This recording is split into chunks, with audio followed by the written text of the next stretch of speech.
राम मंदिर पे और राम पे अनेकों तरीके का सवाल उठाने वाले लोगों को पहले राम का मतलब पता होना चाहिए।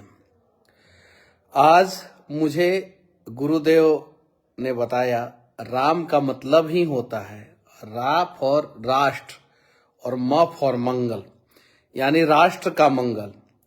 जिसके आगमन से राष्ट्र का मंगल हो, जिसके मंदिर निर्माण से राष्ट्र का मंगल हो, जो समर्पण का प्रतीक हो, जो राष्ट्रीयता का प्रतीक हो, जो धर्म का प्रतीक हो, जो मर्यादा पुरुषोत्तम हो, वही तो राम है। और राम मंदिर बन रहा है। बहुत सारे लोगों को बहुत प्रकार की परेशानियां हैं। हम प्रार्थना करेंगे सबसे कि आइए हम लोग जितने भी लोग हैं, चाहे किसी भी धर्म के, किसी भी जाति के, किसी भी पंथ के क्यों ना हो, आइए हम सब मिलके जो है इसमें शामिल हों। और देखिए, हमें ये सोचने की जरूरत नहीं है कि हम दूसरे धर्म के हैं तो हम राम मंदिर के निर्माण में जो है सहभागी नहीं बन सकते हैं। केरला के जो राज्यपाल महोदय हैं वो यहाँ पे आए थे और राम के बारे में उन्होंने बताया, राम मंदिर से कैसे विकास हो सकता है, इन सब चीजों के बारे में बताया। मैं अपनी एक कहानी बता देना चाहता हूँ। मैं पिछले 5-6 दिन से अयोध्या में हूँ और कहीं भी मेरा जो है 1 रुपया खर्च नहीं हुआ, कहीं भी।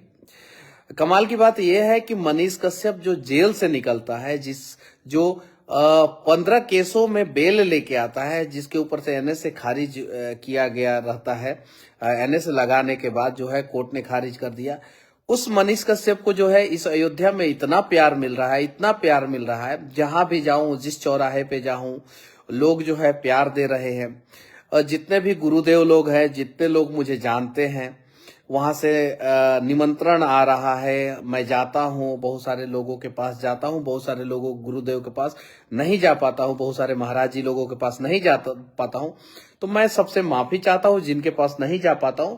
लेकिन हर दिन जो है कम से कम 4-5 जगह पे हम लोग जाने का प्रयास जरूर करते हैं। उन सब चीजों के बीच में जो है इंटरव्यू देना है, खुद वीडियो बनाना है, कुछ लोगों के लिए भी बोलना है, ये सारी चीजें है, चलते रहता है। लेकिन जितना मुझे प्यार अयोध्या में मिला प्रभु श्री राम की नगरी में, शायद मैं कल्पना भी नहीं किया था और कल्पना भी नहीं कर सकता था। राम भद्राचार्य जी के कार्यक्रम में गया, देवकीनंदन ठाकुर जी के पास गया, चंपत राय जी के पास गया, जहां भी गया मैं, उसके अलावा जो है बहुत सारे जगहों पे गया, जहां भी गया मैं, मुझे प्यार मिला। महंत राजू दास जी महाराज जो हनुमानगढ़ी के महंत हैं, उनके द्वारा जो है विशेष प्रकार का स्नेह प्रेम जो है मिलते रहता है और मिला। और भी बहुत सारे जगहों पे मैं गया। कुछ लोगों का नाम अगर छूट जाए तो मैं माफी चाहता हूँ, लेकिन हर जगह से स्नेह प्रेम मिल रहा है। बहुत सारे जगहों पे हम लोग जा पाते हैं और कुछ जगहों पे नहीं जा पाते हैं, तो मैं माफी चाहता हूँ। बहुत सारे लोगों के साथ फोटो हो पाता है, कुछ लोगों के साथ फोटो नहीं हो पाता है, तो मैं माफी चाहता हूँ। बहुत सारे लोग नाराज हो जाते, भीड़ इतनी सारी हो जाती है कि उस बीच में जो है सबके साथ फोटो जो है संभव नहीं हो पाता है, तो मैं माफी चाहता हूँ। क्योंकि मैं जो भी हूँ, जैसा भी हूँ, वो आप लोगों के वजह से आज मनीष कश्यप जो भी है वो आप लोगों के वजह से है। तो ये सारी चीजें समझने की जरूरत है। जरा सोचिए, मेरा इंटरव्यू शेड्यूल रहता है, मेरा कार्यक्रम शेड्यूल रहता है, मैं उतरता हूँ कहीं, मैं 10 मिनट लेट हो जाता हूँ, 15 मिनट लेट हो जाता हूँ, फिर भी मैं प्रयास करता हूँ कि किसी को नाराज ना करूँ। लेकिन उसके बावजूद जो है बहुत सारे लोग नाराज हो जाते हैं, बहुत सारे लोगों के साथ फोटो वोटो नहीं हो पाता है तो नाराज हो जाते हैं। तो इन सब चीजों को समझिए आप लोग कि आप लोगों की वजह से ही मनीष कश्यप पे आप लोग प्यार देते हैं, आशीर्वाद देते हैं, तभी हम लोग कुछ कर पाते हैं। तो विनती है आप लोगों से कि नाराज ना हो, बुरा ना माने, हो सके तो प्रयास करें कि मेरी भी मजबूरी, मेरी भी भावनाओं को समझने का। बहुत सारे बड़े बड़े लोग जो है वो लोग मतलब कहते हैं कि मनीष घमंडी है, ऐसा है वैसा है। तो ये ऐसा नहीं है। मैं जो भी हूँ वो आप लोगों के वजह से हूँ, आप लोगों के आशीर्वाद की वजह से हूँ। मेरे पास है क्या, जरा बताइए। मेरे पास तो, मैं जब अयोध्या के लिए चला था तो मेरे पास जो है शायद से 4-4.5 हजार रुपया था, और शायद से उसमें से ज्यादातर पैसे अभी भी बचे हुए मेरे पास। ये चीजें है, बस गाड़ी में फुल टैंक डीजल था और उसके अलावा इतना ही पैसा था। कहीं भी जाता हूँ, रात में कहीं किसी के पास खा लेता हूँ, दिन में कहीं कभी किसी के पास खा लेता हूँ, और कभी कभी जो है गला सूखता है तो जाके कहीं सूप पी लेता हूँ, बस यही तो है, बस उसके अलावा तो कुछ है नहीं। किसी भी प्रकार का नशा नहीं है, चाय वाय पीने का आदी नहीं हूँ, सिगरेट उगरेट पीता नहीं हूँ, तो बस। और मेरा कुछ भी खर्चा नहीं हुआ इस अयोध्या में। जरा सोचिए, जो लोग बोलते हैं कि आप धाम पे जाएंगे, अरे यहाँ पे ऐसे ऐसे साधु महात्मा है जो अपने कुटिया में, जिनकी कुटिया में जो है आप जाएंगे तो देखेंगे कि हजारों लोग जो है सुबह शाम खाना खा रहे हैं। कुछ लोगों के पास 5,000 लोग सुबह शाम खाना खा रहे हैं, कुछ लोगों ने 500 लोगों का व्यवस्था किया है, कुछ लोगों ने 100 लोगों का व्यवस्था किया, कुछ लोगों ने 50 लोगों का व्यवस्था किया। मतलब कि जो जैसा है वैसा व्यवस्था किया है और सबके लिए व्यवस्था किया। और अयोध्या में कोई भूखा नहीं सोता है। पता है क्यों अयोध्या में कोई भूखा नहीं सो पाता है? क्योंकि यहाँ पे बहुत सारे राम भक्त हैं, बहुत सारे गुरुजी लोग हैं जो किसी को भूखा नहीं सोने देते हैं। यहाँ पे बहुत सारा संस्थान जो है वो अस्पताल चलाता है, 1 रुपया जो है अस्पताल का फीस रहता है। राम की पैड़ी पे जब हम लोग जाते हैं, देखते हैं लाइन से जो है दुनिया का सारा, भारत का सारा बड़े चैनल जो है आए हुए हैं और दिन रात जो है यहाँ की बातें हो रही है। कमाल की बात यह है कि जब आप अयोध्या में आएंगे तो अयोध्या का विकास देख के जो है आप जो है मतलब आश्चर्यचकित हो जाएंगे कि कैसे ये पौराणिक शहर की सड़कें जो है, जो पतली पतली हुआ करती थी, उसे चौड़ी कर दी गई है। ये सारी चीजें हैं। और कभी कभी ऐसा होता है कि कुछ जगहों पे जो है मुझे भी रोक लिया जाता है और जब मैं गाड़ी का शीशा नीचे करता हूं तो कमाल के उत्तर प्रदेश के पुलिस वाले हैं, जब देखते हैं कि अरे मनीष जी हैं तो चलिए ठीक है, जाइए आप अच्छा काम कर रहे हैं, अच्छी चीजों को दिखा रहे हैं, तो अच्छा लगता है। जब तक कहीं कोई दिक्कत नहीं, जब तक राम जी चाहेंगे तब तक मैं अयोध्या में रहूंगा और उसके बाद से फिर मैं अपने काम पे निकल जाऊंगा। तो विनती है आप लोगों से कि आप लोग नाराज ना हो, ऐसे ही प्यार बनाए रखें।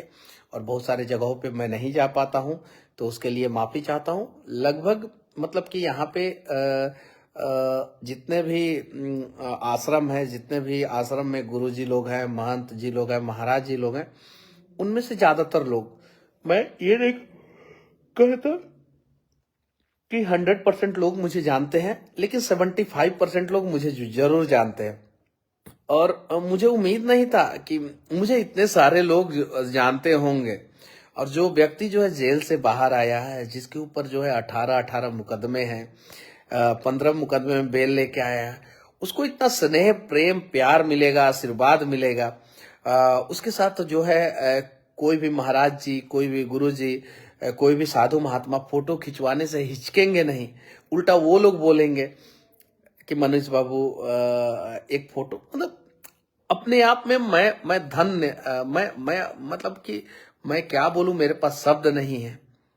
और इतना स्नेह, प्रेम, आशीर्वाद जो प्राप्त हो रहा है।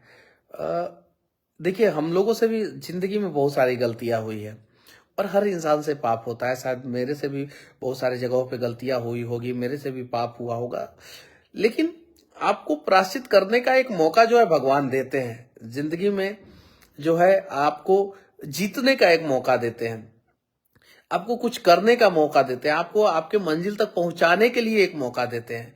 और जो उस मौका को समझ पाता है, जो उन चीजों को समझ पाता है, वही आगे चल के महान बनता है। पता नहीं मैं उस मौका को समझ पाया हूं कि नहीं समझ पाया हूं, मैं ये चीजें नहीं बोलना चाहता हूं, नहीं मतलब इसके बारे में मैं नहीं जानता, लेकिन मैं प्रयास करता हूं कि मैं कुछ अच्छा करूं अपने राज्य के लिए, अपने देश के लिए। सुबह से शाम तक अगर हम लोग रात में 2 बजे सोते हैं, अगर कभी कभी 1 बजे भी सो जाते हैं, कभी कभी 12 बजे भी, 12 बजे से पहले तो कभी सोते नहीं, लेकिन उसके बाद से अगर 12 बजे सोएंगे तो सुबह 6 बजे जग जाएंगे, 6:30 7 बजे तक। 1 बजे सोएंगे तो 7 बजे तक, 7:30 बजे तक। 2 बजे सोएंगे तो 7:30 8 बजे तक। 3 बजे सोएंगे तो 8 बजे तक, तो कैसे भी जग जाना है।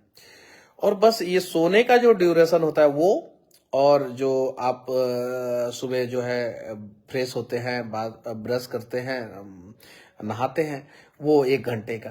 बाकी जो 16 घंटा, 17 घंटा, 15 घंटा, 14 घंटा समय मिलता है, जितना भी समय मिलता है, वो सारा समय का इस्तेमाल जो है हम लोग काम करते हैं। वो सारे समय पे हमेशा हर टाइम काम करते हैं।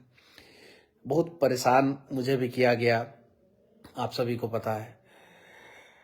और आप ही लोगों के आशीर्वाद की वजह से जो है उन सारे परेशानियों का सामना करते हुए भी मैं बाहर निकला और आज आया हूँ।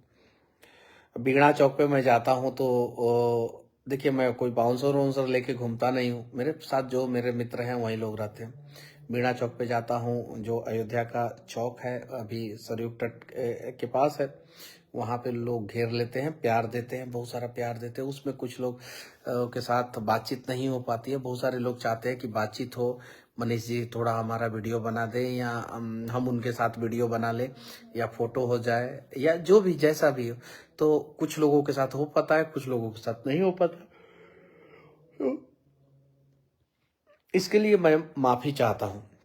और हिंदू हो या मुसलमान, सिख हो या ईसाई, देखिए हमारा कहीं भी मकसद नहीं है कि हम लोग किसी भी धर्म के लोगों के भावनाओं को आहत पहुंचाए, लेकिन हमें कलाम के रास्तों पे चलना चाहिए, हमें अटल के रास्तों पे चलना चाहिए, और हमें इन सब चीजों की जानकारी होनी चाहिए हमें।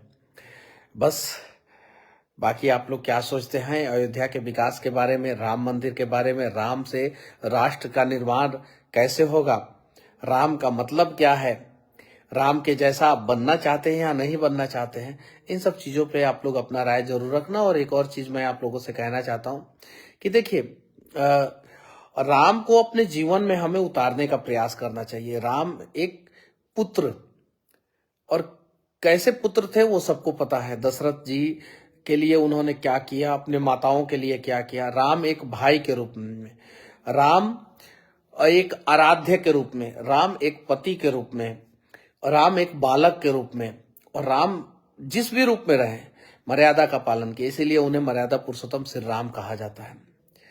बस हमें निर्णय करना है कि हमारे घर में राम जैसा बच्चा होना चाहिए या कैसा बच्चा होना चाहिए। हम ये नहीं कहते हैं कि हर घर में राम पैदा होंगे, लेकिन राम के दिखाए हुए रास्ते पे तो हम लोग चल सकते हैं। राम क्यों मर्यादा पुरुषोत्तम हुए, इसके बारे में तो हम लोग जान सकते हैं। और हिंदू अगर है, सनातन धर्म के मानने वाले लोग हैं, ऐसे तो दुनिया के हर एक धर्म के लोगों को एक बार गीता और एक बार रामायण और एक बार महाभारत, ये 3 ग्रंथ जरूर पढ़ना चाहिए, सभी को पढ़ना चाहिए। लेकिन अगर दूसरे धर्म के लोग अगर नहीं पढ़ते हैं, तो जो हिंदू धर्म के लोग हैं कम से कम एक बार गीता, एक बार रामायण और एक बार महाभारत जरूर पढ़े। हम लोग भी प्रयास करते हैं, ऐसा नहीं है कि हम लोग पढ़ पाए हैं, पूरा नहीं पढ़ पाए हैं। हम लोग 10, 20, 50 पन्ने पढ़ पाए होंगे, और ऐसा नहीं है कि वो सारी चीजें याद रहती, लेकिन एक बार प्रयास किया जा सकता है, एक बार, ये चीज है। बाकी आज मैं जो भी हूँ वो आप लोगों की वजह से हूँ, और बस आप लोग जो है नाराज ना हो। और बस लाइव में भी बहुत सारे लोग आते हैं, गाली गलौज करते हैं। चलिए ठीक है, बचपना में मेरे से भी बहुत सारी गलतियां हुई है, मैंने अपने अंदर सुधार किया। अगर आज भी मैं उन्हीं सब शब्दों का इस्तेमाल करता तो शायद से बहुत सारे बड़े लोग, बुद्धिजीवी लोग, साधु महात्मा जो हैं, हमारे संत समाज के लोग जो हैं, वो मेरे साथ नहीं बैठते।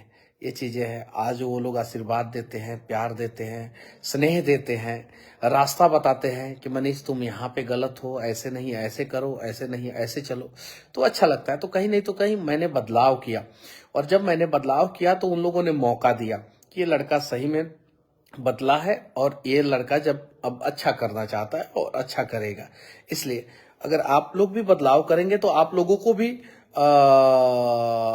लोग अच्छा कहेंगे, मौका मिलेगा, ऐसा वैसा।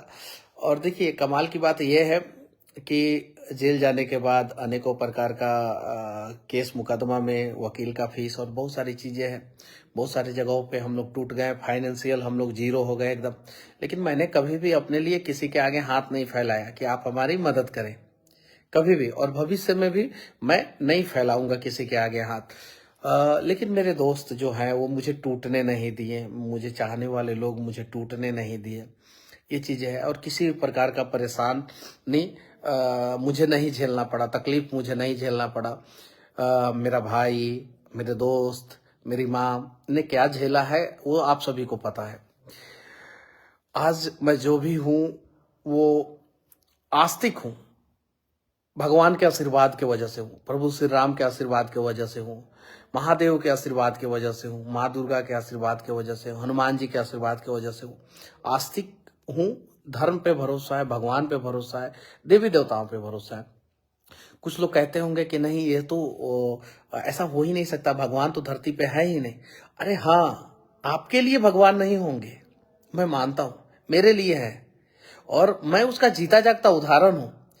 यार अगर भगवान नहीं होते ना तो 9 महीना में मनीष कश्यप जो है जेल के बाहर नहीं आता। 15 केस में बेल हुआ है मेरा, 15 केस में एनएस से मेरे ऊपर से हटा है।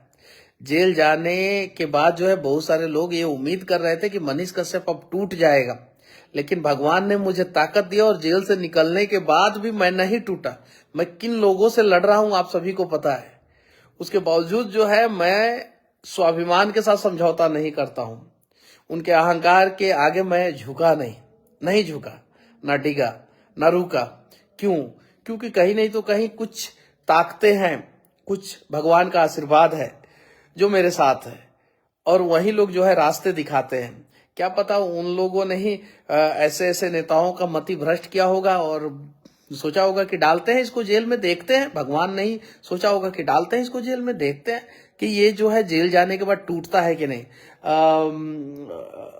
एक हमारे मित्र हैं युगल भाई, मगदी बॉयज के, उन्होंने वीडियो बनाया जेल से निकलने के बाद। तो कुछ लोगों ने कमेंट किया कि जब जेल गए थे तो जेल में थे तो क्यों नहीं वीडियो बनाया, तो युगल जेल से निकलने के बाद वीडियो क्यों बना रहा है। तो युगल भाई ने कमाल का जवाब दिया। उन्होंने बोला क्या कि हम तो यही देखना चाहते थे कि ये जेल से निकलने के बाद टूटता है कि नहीं टूटता है। अगर मैं टूट जाता तो शायद से इतने सारे लोग जो है मेरा सपोर्ट नहीं करते और इतने सारे लोग मेरे साथ नहीं खड़े होते। मुझे पता ही नहीं है कि कितने सारे लोगों का आशीर्वाद मेरे साथ है, मुझे पता ही नहीं। बहुत सारी औरतें, मतलब कि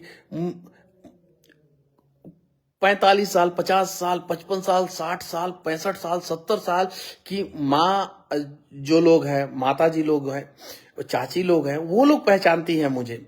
जो लड़कियां हैं 14 साल, 15 साल, 10 साल की बच्चियां जो हैं, वो लोग पहचानती हैं। तो उन लोगों ने देखा है कि एक बेटा की माँ जो है कितना संघर्ष की है, और ये सारा मेरा पहचान बन पाया है। जितनी भी महिलाएं मुझे जान पाई है वो सिर्फ और सिर्फ मेरे माँ के संघर्ष की वजह से। उन लोगों ने देखा है कि एक बेटा की माँ जो है अपने बेटे को बाहर निकालने के लिए कैसा संघर्ष कर रही है। और सच कहूं तो अभी भी जेल से निकलने के बाद जो है रोज मेरी जो अपनी माँ है उनसे बातचीत नहीं होता है, सच कहूं तो। लेकिन मेरे पिताजी पहली बार जो है मेरे लिए रोए, पहली बार, फर्स्ट टाइम, जब मैं घर से उनसे आशीर्वाद लेके निकल रहा था। आज वो फिर ड्यूटी पे चले गए, आज मैं उनसे मिल भी नहीं पाया और ड्यूटी पे चले गए। तो जब मैं निकल रहा था अपने घर से तो पहली बार मैं उनको रोते हुए देखा। वो हमेशा मुझे डांटते हैं, हमेशा मेरे ऊपर गुस्सा होते हैं, हमेशा हमेशा एनी टाइम। उनसे मैं 1 मिनट से ज्यादा नहीं बात कर पाता हूँ, 1 मिनट से ज्यादा बात करूंगा तो वो डांटना शुरू कर देते हैं हमेशा। पहली बार मैंने देखा उनको रोते हुए, और वो भी मेरे लिए। तो कहीं नहीं तो कहीं भगवान का आशीर्वाद है कि मेरे पिताजी को भी अब लग रहा है कि नहीं, मेरा बेटा जो है अच्छा काम कर रहा है, फर्स्ट टाइम। और उन्होंने कुछ नहीं बोला, और मुझे फिर वहां से वो रो रहे थे, मुझे हटना पड़ा। मैं उन्हें कैसे चुप कर रहा था, क्योंकि हम लोग डरते हैं, मैं और मेरा भाई जो है, हम लोग अपने पापा से बहुत डरते हैं अभी भी। वो बचपन में बहुत मारे पीटे हैं हम लोगों को, हम लोग बदमाशी करते थे, पढ़ाई नहीं करते थे, तो बहुत, तो इसलिए अभी भी डरते हैं, अभी भी वो रिस्पेक्ट है। लेकिन उतनी बातचीत नहीं हो पाती। लेकिन जब मैंने उनको रोते हुए देखा तो उनके प्रति जो मेरे अंदर जो सम्मान था वो मतलब कि लाख गुना बढ़ गया। मैं वीडियो के माध्यम से बोल पा रहा हूं, लेकिन उनको फोन करके ये बातें नहीं बोल सकता। ये चीज है। तो कहीं नहीं तो कहीं एक ताकत है, एक दैवीय शक्ति है जो साथ में है। और जब भगवान का आशीर्वाद आपके साथ है तो आप कुछ भी कर सकते हैं। जरा सोचिए, बिहार जो जहाँ पे हर चीज जो है जाति के हिसाब से देखा जाता है, वहां पे मुझे चाहने वाले हर जाति के लोग हैं। मेरे कमेंट में आप लोग देख सकते हैं, हर जाति के लोग। कुछ लोग मुझे मिलते हैं, बोलते हैं कि कुछ यादव जी लोग जो है आपके खिलाफ वीडियो बनाते हैं, मैं उनसे बोलता हूं कि जाके मेरा कमेंट देख लेना कि 100 अगर यादव जी लोगों का कमेंट आता होगा तो जिसमें 90 कमेंट जो है मेरे फेवर में आता है, पॉजिटिव आता है। मैं बोला कि जाके देख लेना। जैसा भी है मनीष कश्यप, तरीका मनीष कश्यप का जो भी है, मनीष कश्यप के बारे में लोग जानता है, चाहे वो मेरे विरोधी हो चाहे वो मेरे समर्थक हो, कि मनीष कश्यप बिहार की बात कर रहे हैं। पिछले 20 साल से आप बताइए, इतने दमदार तरीके से बिहार का स्वाभिमान, बिहार के लोग, बिहार का विकास, बिहार के मजदूर, बिहार के किसान, बिहार के युवा के बारे में किसने बात किया दमदार तरीके से? आप लोग एक नाम बताइए, एक नाम बताइए। कर रहा हूं, लोग जो है सपोर्ट करते हैं ये चीजें। देखिए स्टार भी लोग भेज रहे हैं, 10 स्टार आया हुआ है, पता नहीं इसका मतलब क्या होता है। हाँ, शायद से ये जो है वो बाद में अकाउंट में ट्रांसफर हो जाता है, पैसे, स्टार का मतलब पैसे हो जाता है, पैसे आ जाता है। कुछ लोग गाली गलौज भी कर रहे हैं, चलिए ठीक है, करने दीजिए, जिसका जैसा संस्कार वो ऐसा काम करेगा। और बस मैं इतना कहूँगा कि आप लोग जो प्यार दे रहे हैं उसके लिए मैं सदा आभारी रहूँगा। और मैं जैसा भी हूँ, जो भी हूँ, अगर मेरे से गलती हो तो आप लोग जो है मुझे बताइएगा, मैं उसमें सुधार करने का प्रयास करूँगा। और हाँ, बिहार के लिए हम सभी को आवाज उठाना पड़ेगा। और बिहार के सारे नेताओं को, मैं देश के सारे नेताओं को मैं विनती करना चाहता हूँ कि आप एक बार आइए, अयोध्या देखिए। आपको अगर यहाँ पे कमियां दिखेगी तो आप कमियां मीडिया के सामने बोल दीजिएगा, आप जाके बोल दीजिएगा कि यहाँ पे वो कमी है। यहाँ पे अच्छाइयाँ दिखेगी तो उस अच्छाइयाँ को लेके जाइए और अपने अपने राज्यों में जो है इस प्रकार का विकास कीजिए। शायद मैंने ऐसा विकास, ऐसा डेवलपमेंट जो है पिछले जब से मैंने होश संभाला है, मैं तो इस देश का हर एक राज्य में जा चुका हूँ, गोवा को छोड़ के। मैंने जब से होश संभाला है, शायद इस प्रकार का डेवलपमेंट जो है ऐसे इस तरीके से मैंने किसी शहर का नहीं देखा। अगर आप लोग देखे होंगे तो आप लोग बता सकते हैं। ऐसा नहीं है कि मैं जो बोल रहा हूं वो 100% सही है, मैं अपने ज्ञान, बुद्धि, विवेक के हिसाब से बोल रहा हूं। आप लोग शायद से देखे होंगे तो आप लोग बता सकते हैं। बाकी अयोध्या के बारे में आप लोग क्या सोचते हैं, बिहार के बारे में क्या सोचते हैं, जो सीतामढ़ी जो जन्मभूमि है माँ सीता की, मिथिलांचल जो जन्मभूमि है, क्या वहां पे राम मंदिर जैसा माँ जानकी का मंदिर होना चाहिए कि नहीं होना चाहिए? गया जी जो ज्ञान और मोक्ष की धरती है, जो अंतर्राष्ट्रीय शहर है, जहाँ पे भारत में सबसे ज्यादा विदेशी श्रद्धालु, इस चीज को नोट कीजिएगा, विदेशी श्रद्धालु भारत में सबसे ज्यादा जो है गया में आते हैं। गया की स्थिति जो है आप जब अयोध्या से कंपेयर करेंगे तो 0 सन्नाटा है। गया में विकास 360 डिग्री हुआ है, मतलब कि 360 डिग्री इक्वल टू 0, ये चीजें है। तो वहां पे गया में जो है इस प्रकार का विकास होना चाहिए कि नहीं, इन सब चीजों पे आप लोग अपना राय जरूर रखना। जय जय श्री राम।